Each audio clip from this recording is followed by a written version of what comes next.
ఆంధ్రప్రభకు స్వాగతం. ఎట్టకేలకు మన పొరుగు దేశం అయినటువంటి బంగ్లాదేశ్లో ప్రజాప్రభుత్వం ఏర్పడింది. మన భారతదేశం నుంచి మన పార్లమెంట్ స్పీకర్ అయినటువంటి ఓం బిర్లా గారు, అట్లాగే విదేశాంగ కార్యదర్శి అయినటువంటి మిశ్రీ గారు అటెండ్ అయ్యారు. అలాగే పాకిస్తాన్ నుంచి కూడా ఒక మంత్రి స్థాయి వ్యక్తి అక్కడ దానికి అటెండ్ అయ్యారు.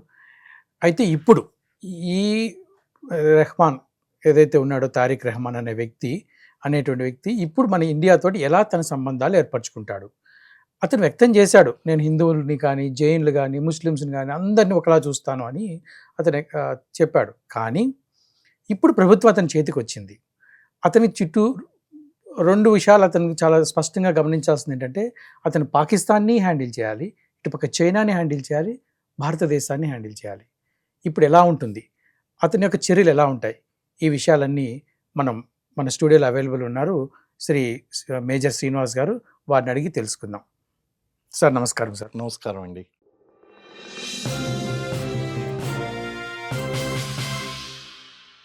ఇప్పుడు చెప్పండి సార్, ఈ రెహమాన్ ఎవరవుతున్నాడు, తారిక్ రెహమాన్ అనే వ్యక్తి ఎలా ప్రవర్తించబోతున్నాడు? ఫస్ట్ దీన్ని గనక మనం అర్థం చేసుకోవాలంటే, ఇక్కడ కీలకమైనటువంటి ముగ్గురు వ్యక్తులు గతంలో ఎలా ప్రవర్తించారు, భవిష్యత్తులో ఎలా ఉండబోతున్నారు అనేటువంటిది ముగ్గురు వ్యక్తులు మనం ఖచ్చితంగా చర్చించుకోవాలి. తారిక్ రెహమాన్ గురించి మనం మాట్లాడుకోవాలి. నెంబర్ 1, మనకి ఫిబ్రవరి 12 ఏదైతే ఎలక్షన్స్ జరిగి ఫిబ్రవరి 12న ఇదే సంవత్సరం ఇప్పుడు ప్రమాణ స్వీకారం కూడా చేస్తున్నారు. భారతదేశం తరపున వెళ్తున్నారు. అందరూ కూడా lot of hope, including prime minister సహా, మనం we can rebuild the dual relations ఏదైతే ఉన్నాయో, ద్వైపాక్షిక సంబంధాలు ఏదైతే ఉన్నాయో భారత్ బంగ్లాదేశ్ మధ్య. ఇంతకాలం జరిగింది ఏదో జరిగిపోయింది, దాన్ని మళ్ళీ పునర్నిర్మించుకోగలం అనేటువంటి ఒక కొత్త ఆశలు అనేటువంటివి మనం వ్యక్తం చేస్తున్నామో, వాళ్ళు కూడా ఏం చేస్తున్నారంటే ఒక కొత్త సమాజాన్ని, కొత్త ప్రభుత్వాన్ని వాళ్ళు నిర్మించబోతున్నారు. అయితే ఈ ఎలక్షన్స్లో వాళ్ళు కొన్ని లెసన్స్ నేర్చుకున్నారు, కొన్ని విషయాలు బయటపడ్డాయి. అలాగే తారిక్ రెహమాన్ భారతదేశంతో ఎటువంటి సంబంధాలను కొనసాగించబోతున్నారు అనేటువంటి విషయాన్ని తెలుసుకోయే ముందు కొన్ని ఫ్యాక్ట్స్ కనుక మనం తెలుసుకున్నట్లయితే, దాదాపు 15 సంవత్సరాల పరిపాలన ఏదైతే ఉందో, అంటే మధ్యలో వచ్చినటువంటి మహమ్మద్ యూనస్ని పక్కన పెడితే గనక, ఆ యొక్క 15 సంవత్సరాల పరిపాలన, షేక్ హసీనా యొక్క పరిపాలన ఏదైతే ఉందో, ఆ పరిపాలనకు అఫీషియల్గా ఒక ఎండింగ్ వచ్చింది.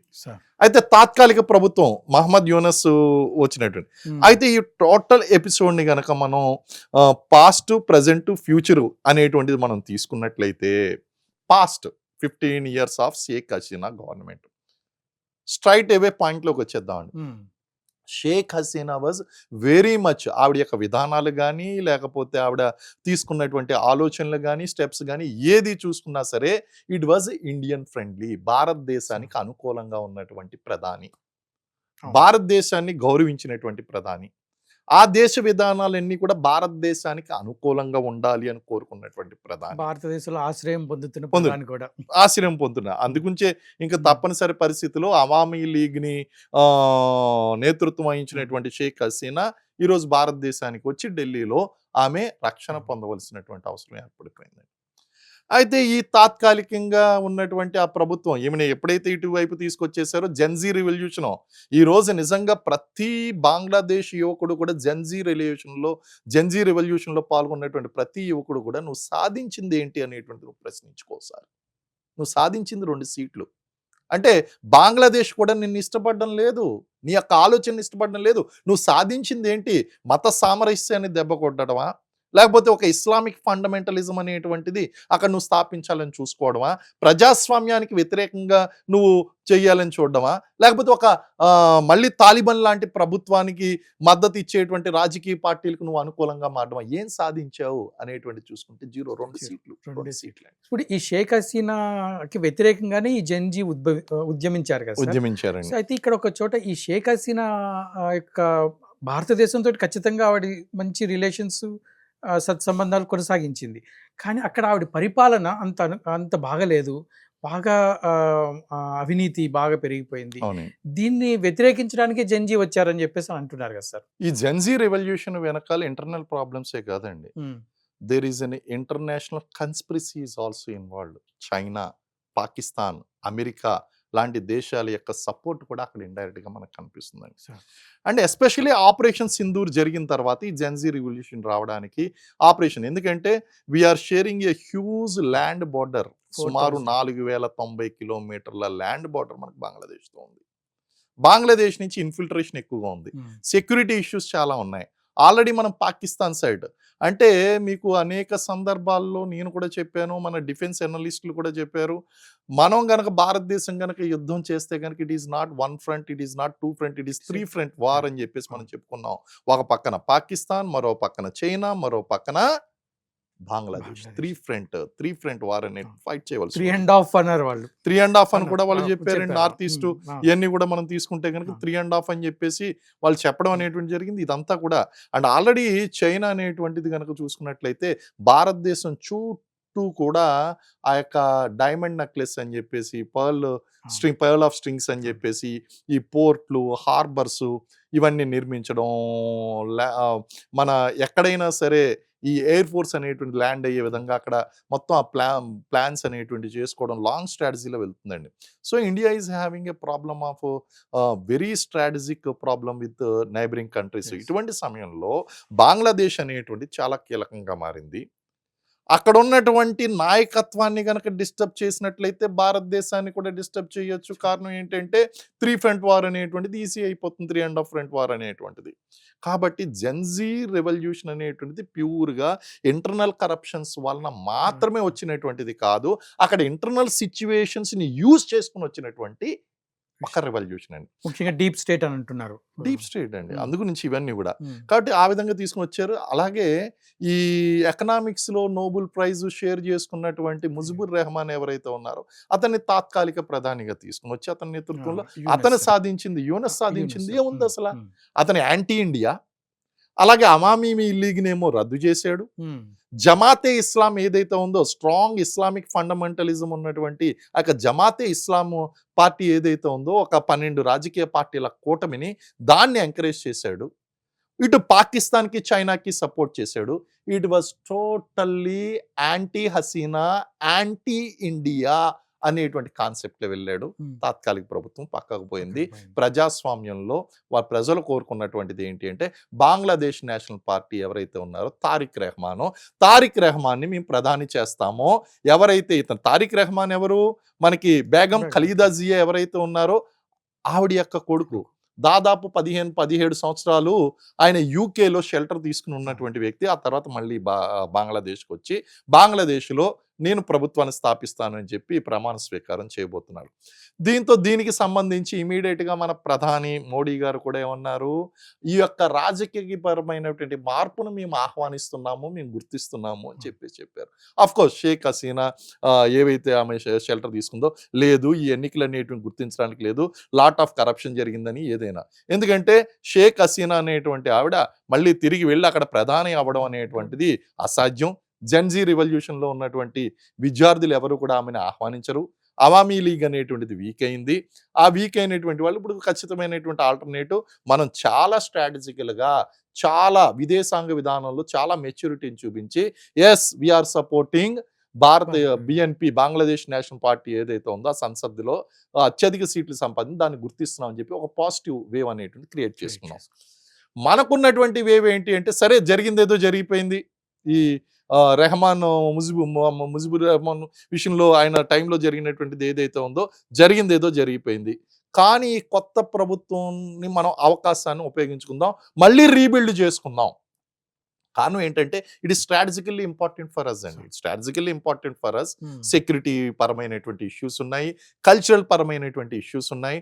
అందులోనూ ముఖ్యంగా ఈ ముజిబుర్ రెహమాన్ మహమ్మద్ యూనస్ ఎవరైతే ఉన్నారో ఇందాక నేను రెహమాన్ మహమ్మద్ యూనస్ మహమ్మద్ యూనస్ ప్రభుత్వం ఏదైతే ఉందో ఆయన సమయంలో హిందువుల మీద నీచమైన ఘోరమైనటువంటి దాడులు జరిగితే ఈయన అధ్యక్షుడిగా ఒక ప్రధానిగా ఉండి అతను ఏమీ చేయలేనటువంటి పరిస్థితి, చేతకానటువంటి పరిస్థితి అయిపోయింది. మరి ఇటువంటి సమయంలో అక్కడ 8% ఉన్నటువంటి హిందువులు ఎవరైతే ఉన్నారో వాళ్ళకి రక్షణ కావాలి, ఆ రక్షణ మేము కల్పిస్తాము అని చెప్పేసి తారిక్ రెహమాన్ ప్రకటించడము, అలాగే ఆ రక్షణ తీసుకోవాల్సినటువంటి బాధ్యత కూడా మనకు ఉంది.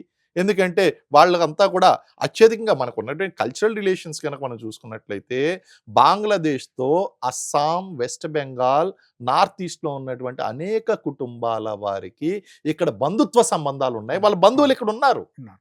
వాళ్ళ బంధువులనేటువంటి వాళ్ళు ఉన్నారండి. ఇక్కడ అందు పెళ్ళిళ్ళు చేసుకుంటున్నారు, అక్కడి నుంచి ఇటు వచ్చి ఆహా! పెళ్ళిళ్ళు ఇది చేసుకుంటున్నారు. చేసుకుంటున్నారు. ఇయన్నీ కూడా నడుస్తున్నాయి. అన్నిటికంట మీకు భారతదేశం సుఖంగా ఉండాలంటే మన చుట్టూ ఉన్నటువంటి వాళ్ళు సుఖంగా ఉండాలి. కాబట్టి ఇక్కడ భారతదేశంలో ఒక స్టేబుల్ గవర్నమెంట్ బంగ్లాదేశ్‌లో ఒక స్టేబుల్ గవర్నమెంట్ ఉంది అంటే ఇక్కడ మనకి సెక్యూరిటీ ఇష్యూస్ తగ్గుతాయండి.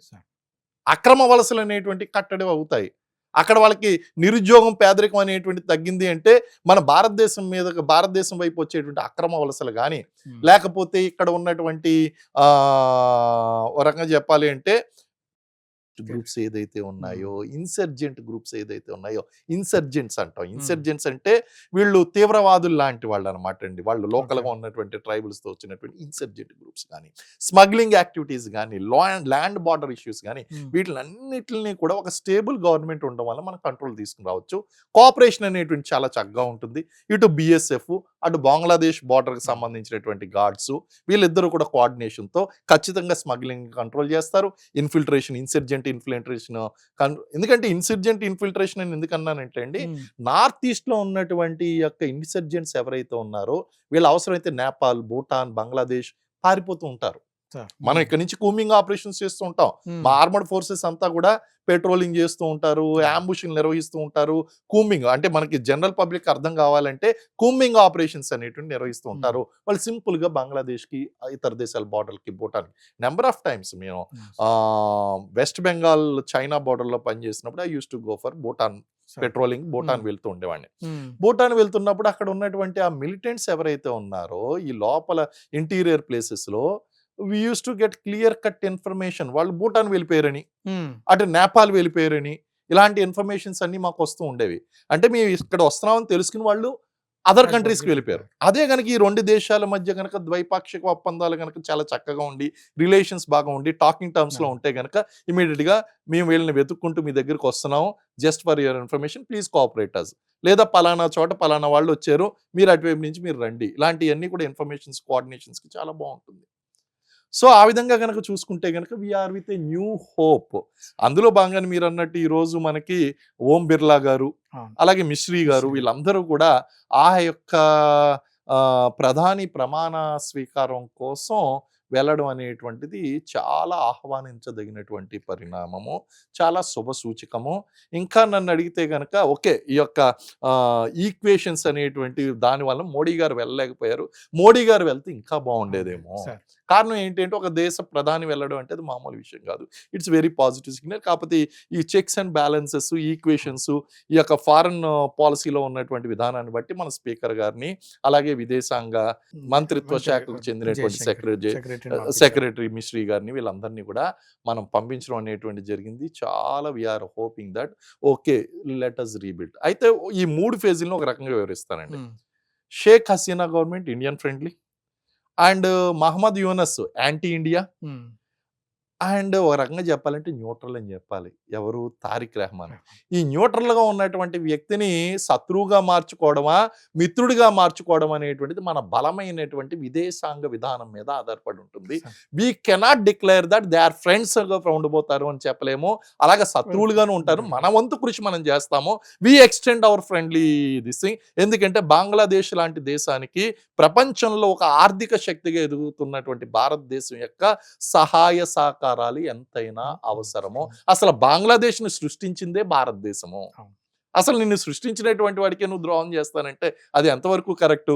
నేను విడిపోయినటువంటి నా శత్రువు దగ్గరికి పాకిస్తాన్ ఎంతో ఆనందపడ్డా అది విడిపోయినప్పుడు, మరి భారతదేశం నువ్వు విడిపోతాను, నువ్వు కష్టాల్లో ఉన్నావు, ఆ పాకిస్తాన్ వెస్ట్ పాకిస్తాన్లో ఉన్నటువంటి సైనికులందరూ కూడా ఈస్ట్ పాకిస్తాన్లో అంటే ప్రజెంట్ బంగ్లాదేశ్లో ఉన్నటువంటి ప్రజలను రకరకాలైనటువంటి బాధలకు గురి చేస్తున్నారు అన్నప్పుడు ఇదే భారతదేశం వచ్చి కాపాడిందే, ఇదే భారతదేశం ఇండిపెండెన్స్ అనేటువంటిది ఇచ్చిందే. మరి అటువంటి వ్యక్తికి నువ్వు సహకారం చేయాలా, పాకిస్తాన్కి లేకపోతే చైనాకి నువ్వు చేయాలా? అంటే ఆ విధంగా చేయడానికి గల కారణం ఏంటంటే దానికి ఉన్నటువంటి ఆర్థిక పరిస్థితులు, లేకపోతే అక్కడ ఉన్నటువంటి కండిషన్స్ ఏదైతే ఉన్నాయో, అది ఇస్లామిక్ డామినేటెడ్ కండిషన్స్ కావచ్చు, లేకపోతే ఎకనామిక్ కండిషన్స్ కావచ్చు, రకరకాల ఒత్తిళ్ళ వల్ల ఉంది. అయితే గతంలో మనకి షేక్ బేగం ఖలీదా జియా కూడా యాంటీ ఇండియన్ పాలిసీస్ స్ట్రాటజీ అవును. వెళ్ళినటువంటి సందర్భాలు కూడా ఉన్నాయి. అందు గురించి ఇప్పుడు మనం ఏం మాట్లాడలేకపోతున్నాం. మనం అయితే ఆపన్న హస్తాన్ని, స్నేహహస్తాన్ని మనం ఇస్తున్నాం. కానీ భవిష్యత్తులో ఎలా ఉంటుందనేటువంటిది it is our core internal external policy అండి. ఎక్స్టర్నల్ పాలసీ మీదే అది డిపెండ్ అయి ఉంటుంది. దాన్ని బట్టి మనం లెట్ అస్ వెయిట్. అండ్ మనం పాత టెంపరరీ గవర్నమెంట్ చేసినటువంటి పాపాలు ఏదైతే ఉన్నాయో వాటినన్నిటిని కూడా వాళ్ళు కడిగేసుకుని మంచి దిశగా అడుగులు వేస్తారని మనం కోరుకుందాం. చాలా సంతోషం అండి. విన్నారు కదా, వాజ్పేయి గారు ఒక మాట అనేవారు, నీవు దేన్నైనా మార్చగలవు కానీ నీ పొరుగువాడిని మార్చలేవని. మనము ఇప్పుడు ఇంకొక దేశంకి సంబంధించి ఏదైనా చేయగలం, కానీ ఇప్పుడు బంగ్లాదేశ్ మన పక్కనుంది, దాన్ని మార్చలేము ఏది భౌతికంగా, కానీ వాళ్ళ మనసులు గెలుచుకోగలం. ఇదే పాలసీతోటి ముందుకు వెళ్తూ వచ్చింది భారతదేశం. అమెరికా ఫస్ట్ అంటూ ట్రంప్ తన యొక్క నినాదాన్ని చెప్పాడు. ఇండియా కూడా అంటుంది, మన భారత ప్రధాని గారు కూడా ఇండియా ఫస్ట్ అన్నారు. కానీ ఇండియా ఫస్ట్తో పాటు మన నైబర్హుడ్ కూడా చూసుకోవాలనేటువంటి ఒక గొప్ప సంకల్పంతో భారతదేశం ముందుకెళ్తుంది. మీరు గమనించారు, వెనిజులా కానీ ఇవన్నీ కూడా అమెరికాకు దగ్గరలో ఉన్నాయి. వాళ్ళని ఎట్లాగా అతను ట్రంప్ వాటిని ఎట్లా డీల్ చేస్తున్నాడో మనం చూస్తున్నాం. కానీ మన భారతదేశం అలా కాదు. మన పొరుగు వారిని కూడా మనం సక్రమంగా చూసుకుంటాం, వారిని కూడా ప్రేమిస్తాం. ఇదే సంకల్పంతో మనం ముందుకెళ్తున్నాం. ఈ ఉద్దేశంతో మనము బంగ్లాదేశ్ని ప్రేమిస్తున్నాం. సో బంగ్లాదేశ్ కూడా దీనికి సహకరించి మన యొక్క పొరుగు దేశం గొప్పగా ఉండాలని ఆశిద్దాం. నమస్కారం.